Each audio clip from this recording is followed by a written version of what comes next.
من الشیطان الرجیم بسم اللہ الرحمن الرحیم۔ رمضان المبارک کا مقدس اور مبارک مہینہ اور تیسرے عشرے میں ہم داخل ہو چکے ہیں، جس کے چند دن باقی ہیں۔ اس آخری عشرے میں آپ اس عمل کو ضرور کریں، اس وظیفے کو ضرور کریں۔ سبحان اللہ والحمد للہ ولا الہ الا اللہ واللہ اکبر۔ یہ وظیفہ آپ کریں کسی بھی مقاصد کے لیے۔ قرض دار جو ہے، اگر اس پہ 5 روپے کا قرض ہے یا 5000 کا یا 700 کروڑ کا جتنا بھی قرض ہے، قرض سے انشاءاللہ العزیز اسے نجات ملے گی، وہ اللہ تبارک و تعالیٰ کی مدد آئے گی دست غیب سے، اور اس کے بہت سارے فیوز و برکات ہیں۔ اس عمل کو آپ رمضان المبارک کے مبارک مہینے میں آپ کریں گے تو سبحان اللہ کیا ہی بات ہے، اور اگر رمضان المبارک کے مہینے کے بعد آپ اس عمل کو سنتے ہیں تو پورا سال آپ اس کو کر سکتے ہیں۔ طریقہ کار میں ترتیب آپ کے سامنے مختلف عرض کر دیتا ہوں، کس وقت کس مقصد کے لیے آپ نے کرنا ہے، تو انشاءاللہ العزیز اللہ تبارک و تعالیٰ آپ کو کامیابی و کامرانی عطا فرمائیں گے۔ اس روحانی وظیفے کی اجازت کے لیے 3 مرتبہ درود شریف پڑھ کر کمنٹ سیکشن میں سبحان اللہ لکھ دیجئے، اور جو نئے آنے والے ویورز ہیں ان کی خدمت میں گزارش کریں گے کہ ہمارے چینل اسلامک ٹیچر ہمدمی کو ضرور سبسکرائب کریں، اور اس کے بعد ساتھ لگا بیل آئیکن بٹن ہے اس کو بھی پریس کر لیں تاکہ نئی آنے والی ویڈیوز کی نوٹیفیکیشن بھی آپ کو ملتا رہے۔ رمضان المبارک کا اس وقت آخری عشرہ چل رہا ہے، اور یہ آخری عشرے میں نجات کا عشرہ ہے، جہنم سے آزادی کا عشرہ ہے، گناہوں سے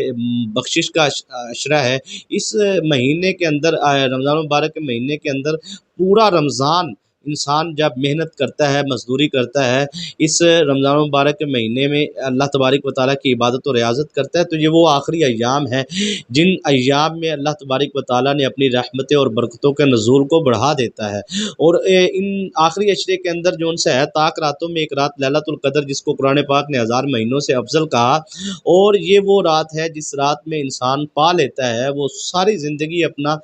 اللہ تبارک و تعالیٰ اسے عزت کی، وقار کی، ایمان کی زندگی عطا فرماتا ہے، اور کبھی اس کے رزق میں کاروبار میں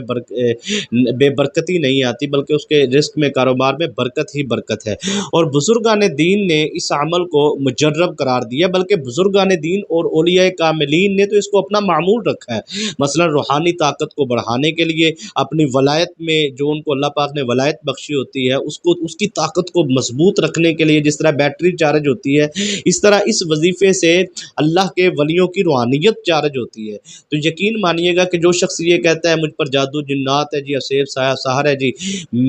میں نے ہزاروں لاکھوں کروڑوں روپے خرچ کر دیے ہیں، مجھے سمجھ نہیں آتی، مجھے شفا نہیں ہوتی، 3 دن آپ عمل کر لیں، 3 دن ٹھیک ہے جی۔ ظہر کی نماز کے بعد 100 مرتبہ پڑھ کے پانی پہ دم کر کے پی لیں،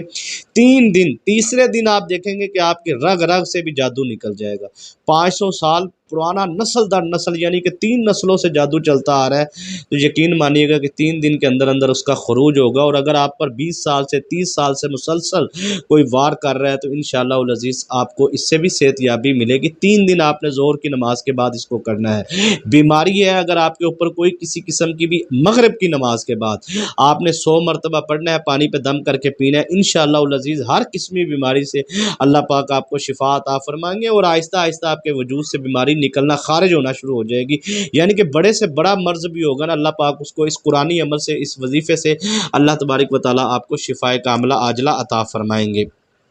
بہت سارے ویورز ہیں جو رابطہ کرتے ہیں جی ہمارے پاس ذاتی مکان نہیں ہے، اس کے لیے کوئی وظیفہ بتائیں، تو اس عمل کو آپ ذاتی مکان کے لیے کیجئے، انشاءاللہ العزیز اللہ تبارک و تعالیٰ آپ کو اپنا ذاتی مکان عطا فرمائیں گے۔ کاروبار میں برکت نہیں ہے، کاروبار میں نظر بد لگ گئی ہے، رکاوٹ آ گئی، کسی نے جادو کر دی ہے، یا کوئی پریشانی کا معاملہ ہے، یا آپ سمجھتے ہیں کہ اب بہت عروج تھا، اب زوال پذیر ہو گئے ہیں، اور اس معاملے کے اندر آپ نے بہت سارے کثیر تعداد میں وظائف کیے ہیں،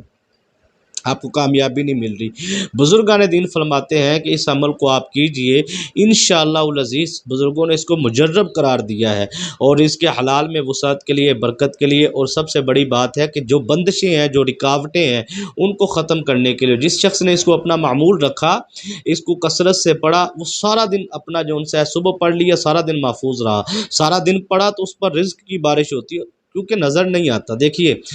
ہم جب وظیفہ کرتے تو ہمیں پتہ نہیں ہوتا کہ اس کے دست غیب سے اس کے ساتھ کتنے موکلات ہیں، کتنے فرشتے ہیں، کتنی اللہ تعالیٰ کی بھیجی گئی طاقت ہے، وہ ہمیں نظر نہیں آتی۔ اس وجہ سے ہمارا وہ یقین کامل نہیں ہوتا جو ہونا چاہیے۔ ہم عمل کرتے ہیں، وظیفہ کرتے ہیں، ذہن میں یہ رکھتے ہیں پتہ نہیں اثر کرے گا کہ نہیں، کام کرے گا کہ نہیں۔ دیکھیے جب آپ عمل کو شروع کرتے ہیں تو کچھ ٹائم لگتا ہے، جب ہماری زندگی ساری اعمال سے دور رہی، ہمارے وظائف سے دور رہی، اور چیزوں سے دور رہی، نیک نیک کاموں سے دور رہی۔ اچانک اس طرف آتے ہیں تو ظاہری بات ہے تھوڑا سا تو ہوتا ہے، لیکن آپ کوشش کریں کہ 5 وقت کی نماز کے بعد اس تسبیح کو آپ معمول بنا لیں، کم از کم 33 ٹائم، 33 مرتبہ تو آپ ہر نماز کے بعد لازمی پڑھیں، تو انشاءاللہ العزیز آپ کی روحانی طاقت بھی بھرپور ہوگی اور اللہ تبارک و تعالیٰ آپ کو عزت اور مقام اور کامیابی سے بھی نوازیں گے۔ اور بالخصوص میں عرض کرنا چاہتا ہوں قرض داروں کے حوالے سے، قرض دار جو ہوتا ہے اس نے جس سے قرض لیا ہوتا ہے، قرض اٹھایا ہوتا ہے، وہ اسے پریشان کرتا ہے، بار بار آ کے پریشان کرتا ہے، تو اس نے قرض واپس دینا ہوتا ہے، ذہنی ٹینشن کا شکار ہو جاتا ہے، بچوں کے سامنے، والدین کے سامنے، عزیز اقربا رشتہ داروں کے سامنے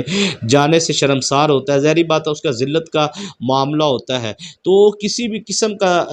قرض ہے، حتیٰ کہ کسی نے سود پر بھی قرض اٹھایا، سب سے پہلے وہ توبہ کرے، معافی مانگے، اللہ بے شک اللہ پاک معاف فرمانے والا ہے، تو آپ اللہ تبارک و تعالیٰ کی بارگاہ میں معافی مانگے۔ معافی مانگنے کے بعد یہ تو ہے ہی جہنم سے آزادی کا عشرہ ہے، آخری عشرہ رمضان مبارک کا، تو یقین مانیے گا کہ اگر کوئی ایسا شخص مجھے سن رہا ہے کہ جس نے خدا نخواستہ اپنا اس طرح کا معاملہ کر لیا ہے، تو وہ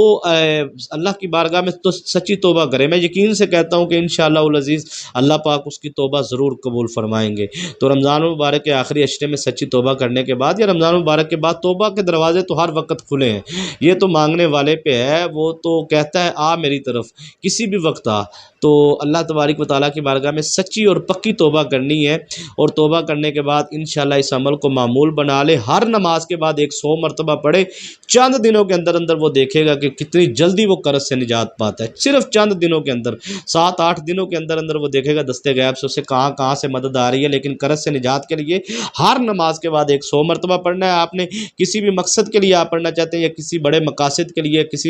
کوئی بھی معاملات ہیں آپ کے، تو آپ نے اس عمل کو جو ان سے ہے عشاء کی نماز کے بعد کرنا ہے۔ مثلا آپ شادی میں رکاوٹ ہے، بندش ہے، یا کاروبار میں رکاوٹ بندش ہے، یا آپ من پسند کسی جگہ پہ شادی کرنا چاہتے ہیں تو درمیان میں کوئی حائل ہے، رکاوٹ ہے، تو رکاوٹوں کو، بندشوں کو ختم کرنے کے لیے اس مجرب عمل کو آپ کریں، انشاءاللہ آپ کو کامیابی و کامرانی ملے گی۔ کسی خاص مقصد کے لیے، کسی خاص منزل کو حاصل کرنے کے لیے، چاہے وہ قرض کا معاملہ ہے، چاہے وہ کاروبار کا ہے، یا کوئی اور مقاصد ہے، آپ نے عشاء کی نماز کے بعد 2 رکعت نفل نماز صلاۃ الحاجات کے ادا کرنے ہیں، ٹھیک ہے جی۔ وہ آپ نے 2 رکعت نفل نماز صلاۃ الحاجت کے ادا کرنے کے بعد آپ نے درود شریف 21 مرتبہ پڑھنا ہے، ٹھیک ہے جی، خاص مقصد کے لیے درود شریف اور درود ابراہیم پڑھنا ہے، اول بھی 21 مرتبہ پڑھنا ہے اور آخر میں بھی 21 مرتبہ پڑھنا ہے درود ابراہیم، اور اس کے بعد آپ نے جو ان سے ہے سبحان اللہ والحمد للہ ولا الہ الا اللہ واللہ اکبر، یہ آپ نے 1313 مرتبہ پڑھنا ہے کسی بھی مقصد کے لیے انشاءاللہ العزیز۔ اس کے بعد آپ درود شریف پڑھ لیجئے، اللہ پاک انشاءاللہ آپ کو ہر معاملے کے اندر آسانیاں پیدا فرمائیں گے، کامیابی و کامرانیاں عطا فرمائیں گے۔ اجازت دیجیے، السلام علیکم رحمۃ اللہ۔